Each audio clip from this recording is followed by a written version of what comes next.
5 வயது முதல் 20 வயது வரை பீரியட் ஆஃப் எஜுகேஷன். அதாவது ஃபஸ்ட் ஸ்டாண்டர்ட்லேருந்து 5th ஸ்டாண்டர்ட் வரைக்கும் படிக்கும்போதே நல்லா படிச்சிருந்தா அடுத்து 6 to 7 8 கண்டிப்பாக நல்லா படிக்க முடியும். ஆட்டோமேட்டிக்காக 9th நல்லா படிப்பாங்க, 10th நல்லா படிப்பாங்க. ப்ளஸ் விரும்பிய வேலை கிடைக்காம கிடைச்ச வேலையை பார்த்துட்டு லைஃப் ஆவரேஜாக இருக்கும். இதில் எங்கே விடுறோம்னா, ஸ்கூல் எஜுகேஷனில் பேரண்ட்ஸுக்கு தான் ரோல் அதிகம். ரேங்க் பார்த்து சொல்லக்கூடாது, டோட்டல் மார்க்ஸ் பார்த்து சொல்லக்கூடாது. ஒரு மைக்ரோ அனாலிசிஸ் பண்ணணும். என்ன விஷயம் தெரியாதுன்னா அவனை எப்படி மேத்தமெட்டிக்ஸில் ஸ்ட்ராங் பண்ணுறது. ஒரு 200+ வேர்ட்ஸ் பெர் மினிட் வாசிக்க தெரியணும். நீங்கள் ஒரு விஷயத்தில் மட்டும் சந்தோஷப்படக்கூடாது. ஒலிம்பியாட் எக்ஸாம் எல்லா ஸ்டாண்டர்ட்ஸ்க்குமே இருக்குது, அது ப்ரிப்பேர் பண்ண வைக்கலாம்.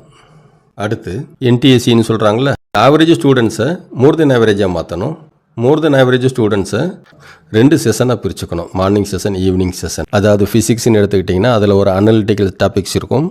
நீங்கள் குவார்ட்டர்லி போர்ஷனை நீங்கள் அனுவல் லீவ்லேயே ஓரளவு 10th மார்க்ஸுங்கிறது லைஃப்பில் ஒரு மைல்ஸ்டோன் மாதிரி. நீங்கள் +1 +2ல் கொஞ்சம் மோட்டிவேட் பண்ணால் போதும், கொஞ்சம் ஃபாலோ பண்ணால் போதும். பேரண்ட்ஸ் ரோல் இல்லாமல் 10th மார்க்ஸ் அதிகம் வாங்கக்கூடிய வாய்ப்புகள் குழந்தைகளுக்கு மிக மிக குறைவு. அனைவருக்கும் வணக்கம். நம்ம அனைவருக்கும் தெரியும், 5 வயது முதல் 20 வயது வரை பீரியட் ஆஃப் எஜுகேஷன், அதாவது கல்வி காலம். இந்த பீரியடில் தான் நம்ம ஸ்கூல் எஜுகேஷன், அதாவது 1 to 5, அதுக்கப்புறம் 6 to 8, அப்புறம் 9th 10th, அப்புறம் +1 +2 படிக்கிறோம். அதற்கடுத்து காலேஜ் படிக்கிறோம். இதில் ஸ்கூல் எஜுகேஷன் தான் ரொம்ப முக்கியம். அதுலேயும் முக்கியமாக 1 to 5. இப்போ ஸ்கூலில் 1 to 5 படிக்கும்போது, அதாவது ஃபஸ்ட் ஸ்டாண்டர்ட்லேருந்து 5th ஸ்டாண்டர்ட் வரைக்கும் படிக்கும்போது நல்லா படிச்சிருந்தா அடுத்து 6 to 7 8 கண்டிப்பாக நல்லா படிக்க முடியும். ஆட்டோமேட்டிக்காக 9th நல்லா படிப்பாங்க, 10th நல்லா படிப்பாங்க. +1 +2 நல்லா படித்து நிறையா மார்க்ஸ் வாங்குவாங்க. நல்ல காலேஜில் அட்மிஷன் கிடைக்கும். நல்ல காலேஜில் அட்மிஷன் கிடைச்சதுன்னா நல்லபடியாக முடித்து நல்ல வேலை கிடைக்கும். கேம்பஸ் இன்டர்வியூ கிடைக்கலாம், அல்லது நல்ல வேலை கிடைக்கும், நல்ல சம்பளம் கிடைக்கும், லைஃபும் நல்லா அருமையாக இருக்கும் இல்லையா. இது இன்னொரு கேட்டகரி. இப்போ ஸ்கூலில் 1 to 5 படிப்பு வரலை அப்படின்னு சொல்கிறவங்க கஷ்டப்பட்டு 6th 7th 8th படிக்கிறாங்க, அப்புறம் 9th படிக்கிறாங்க, அப்போ 10th ஆவரேஜாக படிக்கிறாங்க. +1 +2 ஆவரேஜாக படித்து மார்க்ஸ் வாங்கி கிடைச்ச காலேஜில் கிடைச்ச குரூப் எடுத்து படிச்சுட்டு விரும்பிய வேலை கிடைக்காம கிடைச்ச வேலையை பார்த்துட்டு லைஃப் ஆவரேஜாக இருக்கும். இதில் எங்கே விடுறோம்னா, ஸ்கூல் எஜுகேஷன் தான். அதாவது 1 to 5, 6 to 7 8 இதற்குள்ளே நம்மளை சரி பண்ணலைன்னா கண்டிப்பாக லைஃப் ஒரு கேள்விக்குறியாயிரும் இல்லையா. ஸ்கூல் எஜுகேஷனில் பேரண்ட்ஸுக்கு தான் ரோல் அதிகம். பேரண்ட்ஸுக்கு தான் முக்கியமான ரோல். முக்கியமான ரோல்னால் நல்ல ஸ்கூல் பார்த்து சேர்க்கணும், ஃபீஸ் கட்டணும், யூனிஃபார்ம் வாங்கி தரணும், புக்ஸ் வாங்கி தரணும், தேவையான மெட்டீரியல்ஸ் வாங்கி தரணும், அவங்கள படிக்க வைக்கணும். அது மட்டும் ரோல் இல்லை. முக்கியமான ரோல் என்னென்னா, உங்கள் குழந்தைகளை ஃபாலோ பண்ணணும். எப்படி படிக்கிறாங்க, நல்லா படிக்கிறாங்களா, நல்லா படிக்கலைன்னா அடுத்து அவங்கள என்ன செய்யணும் அப்படின்னு ஃபாலோ பண்ணணும். ஃபாலோ பண்ணி ஒரு அனலைஸ் பண்ணணும். என்ன அனலைஸ் பண்ணணும்? உங்கள் குழந்தைய ஸ்கூலில் அவுட்ஸ்டாண்டிங் ஸ்டூடெண்ட்ஸா, அல்லது மோர் தென் ஆவரேஜ் ஸ்டூடெண்ட்ஸா, அல்லது ஆவரேஜ் ஸ்டூடெண்ட்ஸா அப்படின்னு பார்க்கணும். இது எப்படி உங்கள் குழந்தைங்க அவுட்ஸ்டாண்டிங்காக இருக்கிறாங்களா, ஆவரேஜாக இருக்கிறாங்களா, மோர் தென் ஆவரேஜாக இருக்கிறாங்களா அப்படின்னு பார்க்குறதுனா, ரேங்க் பார்த்து சொல்லக்கூடாது, டோட்டல் மார்க்ஸ் பார்த்து சொல்லக்கூடாது. ஒரு மைக்ரோ அனாலிசிஸ் பண்ணணும். மைக்ரோ அனாலிசிஸ்னால் என்னது? ஸ்கூல் எஜுகேஷனில் ரொம்ப இம்பார்ட்டன்ட் சப்ஜெக்ட்ஸ் என்னென்னா சயின்ஸு, மேத்தமெட்டிக்ஸ் அண்ட் இங்கிலீஷ். ஒரு ஸ்டூடெண்ட்டுக்கு மேத்தமெட்டிக்ஸ் நல்லா வருது, சயின்ஸ் நல்லா படிக்கிறான், இங்கிலீஷ் நல்லா பேசுகிறான்னா அவன் ஃப்யூச்சரில் வேறு லெவலில் செட்டில் ஆவான். இந்த விஷயம் எல்லாருக்கும் தெரியும். என்ன விஷயம் தெரியாதுன்னா அவனை எப்படி மேத்தமெட்டிக்ஸில் ஸ்ட்ராங் பண்ணுறது, அவனை எப்படி இன்ட்ரெஸ்ட்டாக, அவனை எப்படி சயின்ஸு சப்ஜெக்டில் ஸ்ட்ராங் பண்ணுறது, இங்கிலீஷில் அவனை எப்படி ஸ்ட்ராங் பண்ணுறது. இங்கிலீஷ் மீடியம் தான் படிப்பான், ஆனால் இங்கிலீஷ் பேச மாட்டான். இதுக்கு அனலைஸ் பண்ணணும். அதை மைக்ரோ லெவலில் அனலைஸ் பண்ணணும். மைக்ரோ லெவல்னால் எல்லா சப்ஜெக்ட்ஸும் பார்க்க வேண்டாம். நீங்கள் மேத்தமெட்டிக்ஸ் பாருங்கள், மேத்தமெட்டிக்ஸில் எவ்வளோ மார்க்ஸ் வாங்குறான்னு பாருங்கள், சயின்ஸில் எவ்வளோ மார்க்ஸ் வாங்குறான்னு பாருங்கள், இங்கிலீஷ் சப்ஜெக்ட்ஸில் எவ்வளோ மார்க்ஸ் வாங்குறான்னு பாருங்கள். முடிஞ்சால் அவன் கடைசியாக எழுதியிருப்பான் இல்லையா அன்னுவல் எக்ஸாம், அந்த எக்ஸாம் பேப்பர் இங்கிலீஷ் பேப்பர் இருந்தால் பாருங்கள். அதில் கிராமர் மிஸ்டேக்ஸ் பண்ணியிருக்கானான்னு பாருங்கள். இங்கிலீஷில் மார்க்ஸு, கிராமரில் ஃபுல்லாக மார்க் வாங்கணும். கிராமரில் மிஸ்டேக்ஸ் பண்ணியிருக்கானான்னு பாருங்கள். அதுக்கப்புறம் ரீடிங் கெப்பாசிட்டி, வாசிக்கிறதுன்னு சொல்லுவோம் இல்லையா, அந்த கெப்பாசிட்டி அவனுக்கு எப்படி இருக்குன்னு பாருங்கள். அதாவது இப்போ 6th 7th 8th ஸ்டூடெண்ட்டு ஒரு 200+ வேர்ட்ஸ் பெர் மினிட் வாசிக்க தெரியணும், வாசிக்க முடியணும். அப்படி இருந்தால் தான் அவனுக்கு அந்த ரீடிங் கெப்பாசிட்டி இருக்குதுன்னு அர்த்தம். 9th 10th +1 300+, 350 இருந்ததுன்னா அவுட்ஸ்டாண்டிங். அதாவது 350 வேர்ட்ஸ் பெர் மினிட் இருந்ததுன்னா அவுட்ஸ்டாண்டிங். இப்போ இந்த வாசிக்கக்கூடிய திறமை உங்கள் பையனுக்கு இருக்கா, உங்கள் குழந்தைகள் இருக்கா அப்படிங்கிறத செக் பண்ணணும். இப்போ இந்த அனாலிசிஸ் எல்லாம் பண்ணிவிட்டு உங்கள் குழந்தைகள் அவுட்ஸ்டாண்டிங்காக, மோர் தென் ஆவரேஜா அப்படிங்கிறத கன்ஃபார்ம் பண்ணணும். இப்போ எப்படி கன்ஃபார்ம் பண்ணுறோம்? இப்போ உங்கள் குழந்தைகளை அனலைஸ் பண்ணுறீங்க. இப்போ உங்கள் குழந்தைங்க மேத்ஸில் 90+ மார்க்ஸ் வாங்குகிறாங்க, சயின்ஸில் 90+ மார்க்ஸ் வாங்குகிறாங்க, இங்கிலீஷில் 85+ மார்க்ஸ் வாங்குகிறாங்க, அதுவும் கிராமரில் ஃபுல் மார்க்ஸ் வாங்கிடுறான், மிஸ்டேக்ஸே இல்லை. ரீடிங் கெப்பாசிட்டி 6th 7thனா ஒரு 200+ வேர்ட்ஸ் பெர் மினிட் வாசிக்க முடியும். 8th 9th 10thனா ஒரு 250+ வேர்ட்ஸ் வாசிக்க முடியும். அப்படின்னா அவுட்ஸ்டாண்டிங் அப்படின்னு நீங்கள் ஒரு முடிவுக்கு வரலாம். நீங்கள் ஒரு விஷயத்தில் மட்டும் சந்தோஷப்படக்கூடாது. உங்கள் குழந்தைங்க ஸ்கூலில் first rank, second rank, third rank வாங்குகிறாங்க, மேத்ஸில் 90+ மார்க்ஸ் வாங்குகிறாங்க, சயின்ஸில் 90+ மார்க்ஸ் வாங்குகிறாங்க, இங்கிலீஷ் நல்ல மார்க்ஸ் வாங்குகிறாங்க, நல்லா இங்கிலீஷ் பேசுகிறான் அப்படின்னு. அந்த மாதிரி குழந்தைகளுக்கு தான் உங்களுக்கு பொறுப்பு இப்போ அதிகமாகுது. அதிகமாகுதுன்னு என்ன அர்த்தம்? அவங்கள அடுத்த ஸ்டேஜுக்கு கூட்டிகிட்டு போகணும். அடுத்த ஸ்டேஜ் நமக்கு என்னென்னு தெரியணும் இல்லையா? ஸ்கூலில் கைட் பண்ணுவாங்க, எல்லா ஸ்கூல்லையும் கைட் பண்ணுறாங்களான்னு தெரியல. கைட் பண்ணுற ஸ்கூலில் பிள்ளைங்க கண்டிப்பாக பார்ட்டிசிபேட் பண்ணுவாங்க. கைட் பண்ணாத ஸ்கூலில் பேரண்ட்ஸுக்கு இந்த அவேர்னஸ் இருந்தால் தான், இன்கேஸ் ஸ்கூலில் கைட் பண்ணலைன்னா நீங்கள் கைட் பண்ண முடியும் இல்லையா? உங்கள் குழந்தைங்க இப்போ அவுட்ஸ்டாண்டிங் ஸ்டூடெண்ட்ஸு. இப்போ அடுத்த ஸ்டேஜுக்கு உங்களை கொண்டு போகணும். அதுக்கு என்ன செய்யணும்? அடுத்த ஸ்டேஜ்னால் காம்படிட்டிவ் எக்ஸாமினேஷன்ஸ்க்கு உங்களை ப்ரிப்பேர் பண்ண வைக்கணும்.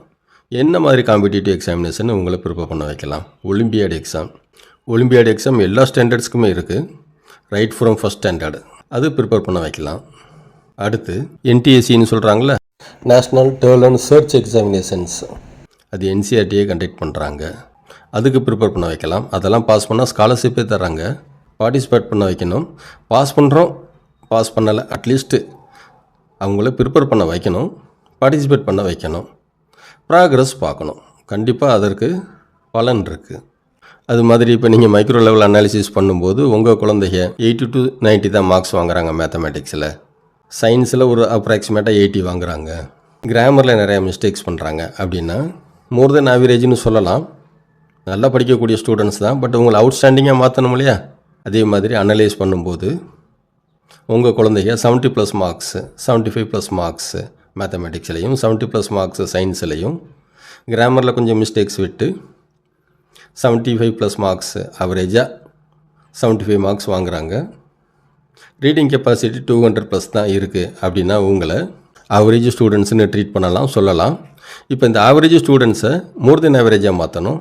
மோர் தென் ஆவரேஜ் ஸ்டூடெண்ட்ஸை அவங்கள அடுத்த ஸ்டேஜுக்கு கொண்டு போகணும். அடுத்த ஸ்டேஜுக்கு கொண்டு போகிறதுக்கு இட்ஸ் எ ப்ராசஸ்னால் என்னது? இப்போ கடைசி எக்ஸாம் அனுவல் எக்ஸாம்னு வச்சுக்கலாம், இப்போ குவார்ட்டர்லி எக்ஸாம் எழுத போகிறோம்னு வச்சுக்கலாம். ஒரு எக்ஸாம்பிளுக்காக சொல்கிறேன். இன்கேஸ் குவார்ட்டர்லி எக்ஸாம் எழுத போகிறீங்கன்னா, குவார்ட்டர்லி எக்ஸாம் எழுதி முடிச்சதுக்கப்புறம் குவார்ட்டர்லி எக்ஸாம் லீவ் வரும்ல, அந்த லீவை யூட்டிலைஸ் பண்ணணும். இன்கேஸ் ஆஃப் இயர்லி எக்ஸாம் எழுதுறீங்கன்னா அடுத்த ஆஃப் இயர்லி எக்ஸாம் லீவ் வரும் இல்லையா, அந்த லீவை யூட்டிலைஸ் பண்ணணும். இன்கேஸ் அனுவல் எக்ஸாம் எழுதுறீங்க, அனுவல் எக்ஸாம் முடிஞ்சதுக்கப்புறம் லீவ் வரும் இல்லையா, அனுவல் எக்ஸாம் லீவ், அந்த லீவை யூட்டிலைஸ் பண்ணணும். இந்த quarterly leave, half yearly leave, annual leave எப்படி யூட்டிலைஸ் பண்ணணும்னா 2 செஷனாக பிரிச்சுக்கணும். மார்னிங் செஷன், ஈவினிங் செஷன்னு. மார்னிங் என்ன செய்யணும்னா ப்ரீவியஸ் ஸ்டாண்டர்ட் இருக்கு இல்லையா, இப்போ 6th படித்தோம்னா 5th ஸ்டாண்டர்ட் வரைக்கும் என்ன மேத்தமெட்டிக்ஸ் ஃபண்டமெண்டல்ஸ், சயின்ஸ் ஃபண்டமெண்டல்ஸ். இதை 7th படித்தோம்னா 6th வரைக்கும் உள்ள mathematics fundamentals, science fundamentals daily பேசிஸில் ப்ரிப்பேர் பண்ணணும். இந்த ஃபண்டமெண்டல்ஸ் எல்லாம் உங்களுக்கு மெட்டீரியல்ஸே கிடைக்கும், கன்சல்டேட் பண்ணி வச்சுருக்கிறாங்க. தினமும் என்ன செய்யணும்னா ஒரு 1/2 hour ஒரு இங்கிலீஷ் நியூ பேராகிராஃப் கொடுத்து வாசிக்க சொல்லணும். அதாவது வாசிக்கிறதுன்னு கெப்பாசிட்டி எவ்வளோன்னு பார்க்கணும். ரீடிங் கெப்பாசிட்டின்னு சொல்கிறோம் இல்லையா, ரீடிங் கெப்பாசிட்டி பெர் மினிட் ஒரு 200+ வேர்ட்ஸ் வருதா அப்படின்னு செக் பண்ணணும். அது வரைக்கும் தினமும் வாசித்து பழகணும். வாசிக்கிறது தான் முக்கியமான பழக்கம் இங்கிலீஷில். ரீடிங் கெப்பாசிட்டி வந்ததுன்னா கண்டிப்பாக ஸ்பீக்கிங் கெப்பாசிட்டி, அதாவது ஸ்போக்கன் இங்கிலீஷ் நல்லா வந்துடும். ஈவினிங் செஷன் சொன்னோம் இல்லையா, அதில் என்ன பண்ணணும்னா, இப்போ அனுவல் எக்ஸாம் முடிஞ்சிருச்சு, அனுவல் எக்ஸாம் லீவில் இருக்கிறோம்னா அடுத்த ஸ்டாண்டர்ட் படிக்க போகிறோம் இல்லையா. இப்போ 5th முடிச்சுட்டு 6th போகிறோம். அப்போ 5th எண்டில் நமக்கு அனுவல் லீவ் எக்ஸாமில் இருக்கிறோம். அடுத்து 6th படிக்க போகிறோம் அப்படின்னா mathematics, science and English grammar, இந்த 3 சப்ஜெக்டையும் குவார்ட்டர்லி போர்ஷனுக்குரிய டாபிக்ஸை தரவு பண்ணணும் இந்த லீவ்லேயே. அப்போ என்ன செய்யணும், டெய்லி பேசிஸில் ஒரு நாளைக்கு மேத்தமெட்டிக்ஸ், ஒரு நாளைக்கு இங்கிலீஷ், ஒரு நாளைக்கு சயின்ஸு, அந்த பேசிஸில் at least 3 to 4 topics quarterly portion வருது இல்லையா, அந்த டாபிக்ஸில் கவர் பண்ணணும். யாருடைய ஹெல்ப்பாவது எடுத்துக்கலாம். எடுத்துக்கிட்டு மேத்தமெட்டிக்ஸ் எக்ஸசைஸை போட்டு பார்க்கணும். ஒரு 3 to 4 எக்ஸசைஸை போட்டு பார்த்து ஒவ்வொரு எக்ஸசைஸ் முடிஞ்சோடனே நீங்களாக ஒரு டெஸ்ட் எழுதணும். திரும்ப அந்த எக்ஸசைஸில் உள்ள ப்ராப்ளம்ஸ் எல்லாம் உங்களால் சால்வ் பண்ண முடியுதா அப்படின்னு பார்க்கணும். சால்வ் பண்ண முடிஞ்சதுன்னா கண்டிப்பாக நீங்கள் சக்ஸஸ் பண்ணிட்டீங்கன்னு அர்த்தம். அதே மாதிரி இங்கிலீஷ் சப்ஜெக்ட்னால் இங்கிலீஷ் சப்ஜெக்டில் என்ன செய்யணும், லெசன் இருக்கு இல்லையா, அதில் உங்களுக்கு தெரியாத வேர்ட்ஸ் இருக்கும், நியூ வேர்ட்ஸ் இருக்கும் இல்லையா, டெய்லி ஒரு 10 வேர்ட்ஸ் அதை எழுதி அதுக்கு மீனிங் தெரிஞ்சு வச்சுக்கணும். அடுத்து கிராமர் இருக்கு இல்லையா, கிராமர் 3 to 4 எக்ஸசைஸு, அதாவது 1 to 3 or 1 to 4 எக்ஸசைஸு. இதற்கு யாருடைய ஹெல்ப்பாவது எடுத்துக்கிட்டு அந்த கிராமரை எப்படி ஒர்க் அவுட் பண்ணுற ஒர்க் ஷீட் மாதிரி உங்களுக்கு கொடுத்துருப்பாங்களே, கிராமர் ஒர்க் ஷீட், அதில் உள்ள எக்ஸசைஸ் இருக்கும் இல்லையா, அந்த எக்ஸசைஸை எப்படி சால்வ் பண்ணுறது அப்படின்னு ப்ராக்டிஸ் பண்ணணும். யாருடைய ஹெல்ப் வேணாலும் எடுத்துக்கலாம். அடுத்து சயின்ஸு சப்ஜெக்ட்டு, அதாவது ஃபிசிக்ஸ்னு எடுத்துக்கிட்டிங்கன்னா அதில் ஒரு அனலிட்டிக்கல் டாபிக்ஸ் இருக்கும். கெமிஸ்ட்ரி எடுத்துக்கிட்டிங்கன்னா அந்த ஈக்குவேஷன்ஸ் இருக்கும். அது மட்டும் யாருடைய ஹெல்ப்பாவது எடுத்து அந்த ஃபிசிக்ஸில் அனலிட்டிக்கல் டாபிக்ஸ் இருக்கு இல்லையா, அந்த டாபிக்ஸும், கெமிஸ்ட்ரியில் அந்த ஈக்குவேஷன்ஸ் மாதிரி வரும் இல்லையா, கெமிக்கல் ரியாக்ஷன்ஸு, அந்த ஈக்குவேஷன்ஸ், அதுவும் அனலிட்டிக்கல் சப்ஜெக்ட்ஸ் தான். யாருடைய ஹெல்ப்பாவது எடுத்து ஃபஸ்ட்டு 3 லெசன்ஸ்க்காவது தரவு பண்ணணும். இப்படி பண்ணிங்கன்னா நீங்கள் குவார்ட்டர்லி போர்ஷனை நீங்கள் ஆனுவல் லீவ்லேயே ஓரளவு தெரிஞ்சு வச்சுக்கிட்டீங்க. அதுக்கப்புறம் ஸ்கூல் ஆரம்பிச்சிடும், ஸ்கூலுக்கு போகிறீங்க, அதே சப்ஜெக்ட் தான், அதே டாபிக்ஸ் தான் ஸ்கூல்லேயும் திரும்ப நடத்துவாங்க. அப்போ உங்களுக்கு ஈஸியாக புரியும். அதுக்கப்புறம் வரக்கூடிய டெஸ்ட் எழுதும்பொழுது உங்களுக்கு ரெப்பிட்டேஷன் மாதிரி இருக்கும், திரும்ப நீங்கள் எக்ஸாம் எழுதுகிற மாதிரி இருக்கும். அப்படிங்கும்போது உங்களுக்கு அது ரொம்ப ஈஸியாக இருக்கும். கண்டிப்பாக ப்ராக்ரஸ் உங்களுக்கு இருக்கும். அதாவது நீங்கள் ஆவரேஜ் லெவலில் இருந்தால் மோர் தென் ஆவரேஜ் லெவலுக்கு வரலாம், மோர் தென் ஆவரேஜ் லெவலில் இருந்தால் அவுட்ஸ்டாண்டிங் லெவலுக்கு வந்துடலாம். இந்த பதிவினுடைய நோக்கமே உங்கள் குழந்தைகள் அவுட்ஸ்டாண்டிங் ஸ்டூடெண்ட்ஸாக இருந்தால் அவங்கள காம்படிட்டிவ் எக்ஸாமினேஷன்ஸ் எல்லாம் இருக்குது. இன்கேஸ் ஸ்கூலில் சொல்லலாம், ஸ்கூல்லேயே சொல்லுவாங்க, எல்லா ஸ்கூல்லேயும் சொல்கிறாங்களான்னு தெரியல. இன்கேஸ் சொல்லலைன்னா நீங்கள் சொல்லணும். அடுத்து இப்போ உங்கள் குழந்தை ஆவரேஜ் ஸ்டேஜில் இருந்தால் மோர் தென் ஆவரேஜ் லெவல் கொண்டு வரணும். இன்கேஸ் மோர் தென் ஆவரேஜ் லெவலில் இருந்தால் அவுட்ஸ்டாண்டிங் லெவலில் கொண்டு வரணும். இப்படி பண்ணிங்கன்னா தான் 10th வரும்போது சப்ஜெக்ட் ஃபியரே இருக்காது, மேத்தமெட்டிக்ஸ்னால் பயம் இருக்காது. சொல்லுவாங்க இல்லையா, மேத்தமெட்டிக்ஸ்னால் பயம், மேத்தமெட்டிக்ஸ் வராது அப்படின்னு. அந்த பயம், மேத்தமெட்டிக்ஸ் பயம் வராது. சயின்ஸில் அனலிட்டிக்கல் சப்ஜெக்ட்ஸ்னு சொல்கிறோம் இல்லையா, அந்த பயம் வராது. 10th எக்ஸாம் நல்லா எழுதுவான், 10th மார்க்ஸும் நிறையா வாங்குவான். 10th மார்க்ஸ் நிறையா வாங்கினா தான் +1 +2 போகும்போது அவனுக்கு செல்ஃப் மோட்டிவேஷன் அதிகமாக இருக்கும். அப்போ கண்டிப்பாக +1 +2 நல்லா படிப்பான். 10th மார்க்ஸுங்கிறது லைஃப்பில் ஒரு மைல்ஸ்டோன் மாதிரி. 10th மார்க்ஸ் நிறையா வாங்கிட்டானா நீங்கள் +1 +2ல் கொஞ்சம் மோட்டிவேட் பண்ணால் போதும், கொஞ்சம் ஃபாலோ பண்ணால் போதும். ஆனால் ரோலே நமக்கு 5th 9th வரைக்கும் உங்கள் குழந்தைகளை நீங்கள் எப்படி ஃபாலோ பண்ணுறீங்களோ அதை பொறுத்து தான் 10th மார்க்ஸ் வாங்குவாங்க. 10th மார்க்ஸ் கம்மியாக வாங்கினா பேரண்ட்ஸ் ரோலே இல்லைன்னு அர்த்தம். 10th நிறைய மார்க்ஸ் வாங்கினாங்கன்னா கண்டிப்பாக பேரண்ட்ஸ் ரோல் இருக்குதுன்னு அர்த்தம். பேரண்ட்ஸ் ரோல் இல்லாமல் 10th மார்க்ஸ் அதிகம் வாங்கக்கூடிய வாய்ப்புகள் குழந்தைகளுக்கு மிக மிக குறைவு. நிறைய பேரண்ட்ஸ்னால ஃபாலோ பண்ண முடியாது, ஏன்னா அவங்க ஒர்க் பிஸியில் இருப்பாங்க. பட் ஒர்க் பிஸியில் இருந்தாலும் ஃபாலோ பண்ணலைன்னா உங்கள் குழந்தைகள் எதிர்காலம் கேள்விக்குறியாகும் இல்லையா. இன்கேஸ் எந்த மாதிரி காம்படிட்டிவ் எக்ஸாமினேஷன் ப்ரிப்பேர் பண்ணணும், எப்படி ப்ரிப்பேர் பண்ணணும் அப்படிங்கிற விவரம் தேவைப்பட்டால், விவரம் தெரிந்து கொள்ள ஆர்வம் இருந்தால், quarterly exam, half yearly exam, annual exam லீவில் ப்ரீவியஸ் ஸ்டாண்டர்டினுடைய fundamentals, mathematics, science, English grammars அது எப்படி இம்ப்ரூவ் பண்ணணும் அப்படிங்கிற விவரம் தெரிந்து கொள்ள ஆர்வம் இருந்தால், அட்வான்ஸாகவே எப்படி படிக்கிறது, அனுவல் லீவில் நெக்ஸ்ட் ஸ்டாண்டர்டு குவார்ட்டர்லி போர்ஷனை எப்படி அட்வான்ஸாக ப்ரிப்பேர் பண்ணுறது, குவார்ட்டர்லி லீவில் ஆஃபேலி போர்ஷனை எப்படி அட்வான்ஸாக ப்ரிப்பேர் பண்ணுறது, ஆஃபேலி லீவில் அனுவல் போர்ஷனை அட்வான்ஸாக எப்படி ப்ரிப்பேர் பண்ணுறது அப்படிங்கிற விவரம் தெரிந்து கொள்ள விரும்பினால், ரீடிங் கெப்பாசிட்டி எப்படி இம்ப்ரூவ் பண்ணணும், எந்த மாதிரி பேராகிராஃப் கொடுக்கணும், இதில் உங்களுக்கு அதிகமாக விவரங்கள் தேவைப்பட்டால் இங்கே கொடுக்கப்பட்டுள்ள வாட்ஸ்அப் நம்பரை அணுகவும் உங்களுக்கு தேவையான விவரங்கள் கிடைக்கும். இந்த பதிவு உங்களுக்கு பிடித்திருந்தால் உங்கள் ஃப்ரெண்ட்ஸ் சைடு அல்லது உங்கள் ரிலேட்டிவ் சைடு அவர்களுக்கு இந்த வீடியோவை ஷேர் செய்யவும். நன்றி.